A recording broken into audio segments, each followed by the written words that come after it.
اعوذ باللہ من الشیطان الرجیم بسم اللہ الرحمن الرحیم رب اشرح لی صدری ویسر لی امری واحلل عقدۃ من لسانی یفقہوا قولی۔ اے اللہ میرا سینہ کھول دے اور میری زبان کی گریں کھول دے تاکہ جو پیغام آج میں اپنے دوستوں ساتھیوں تک پہنچانے جا رہا ہوں وہ آسانی سے پہنچا سکوں۔ آج بھی بڑا میں نے اسپائسی قسم کا، آپ لوگوں نے نوٹ کیا ہوگا، جو میں نے ٹائٹل ہے اس کو تھوڑا اسپائسی قسم کی تصویر لگا کے آپ لوگوں کو انوائٹ کیا ہے۔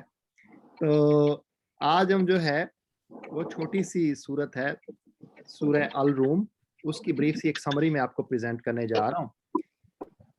آپ لوگوں کو تھوڑا سا وارم اپ کرتے ہیں، چیٹنگ نہیں کرنی، کسی نے نیٹ سے نہیں دیکھنا۔ یہ بتائیں کہ اپنا مائک انمیوٹ کر کے کہ اسمالسٹ کنٹری کون سا ہے جی دنیا میں؟ I think مالی کے مالے کیا اس کو بولتے ہیں وہ ویٹیکن سٹی کا جو ہے کرسچنز کا جو کیا کہتے ہیں اسے۔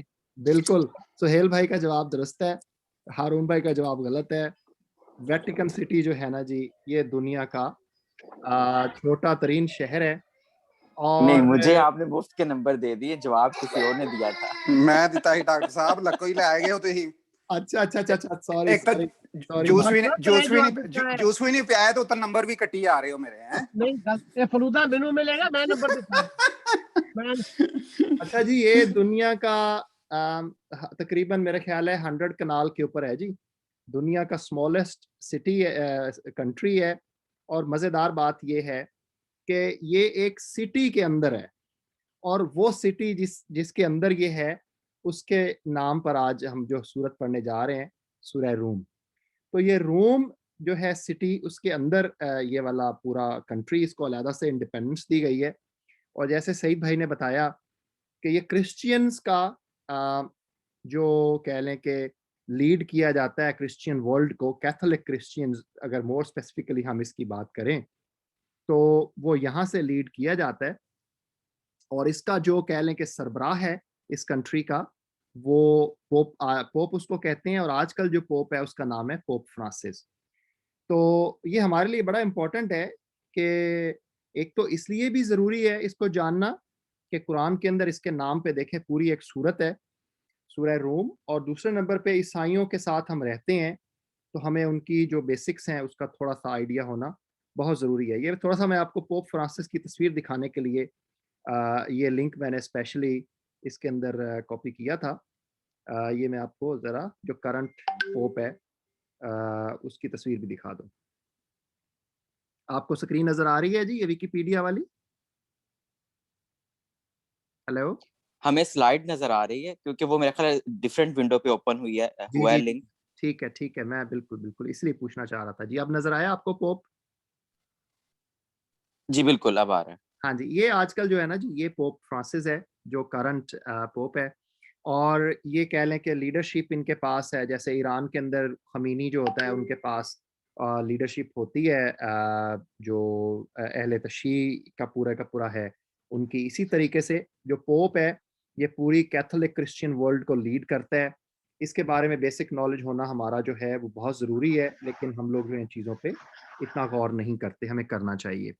تو دوسرے نمبر پہ جو بات آ جاتی ہے وہ روم کی بات آ جاتی ہے۔